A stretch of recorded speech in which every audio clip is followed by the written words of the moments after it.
तर या बिलाच्या समर्थनार्थ अलिबागमध्ये भाजपच्या महिला आघाडीनं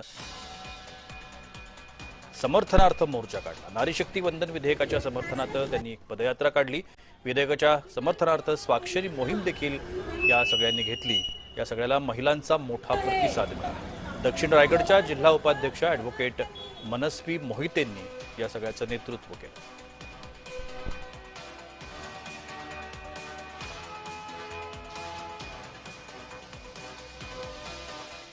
अधिनियमानुसार 33% आरक्षण जे मोदी साहेबांनी आपल्याला दिलं, त्या आरक्षणामुळे आपली मातृशक्ती ही 33% प्रमाणात पार्लमेंटमध्ये तसेच संसदेमध्ये आपली नेतृत्व करणार आहे। खऱ्या अर्थाने महिलांचं सक्षमीकरण आणि सशक्तीकरण झालंय असं म्हणण्यास वावगं ठरणार नाही।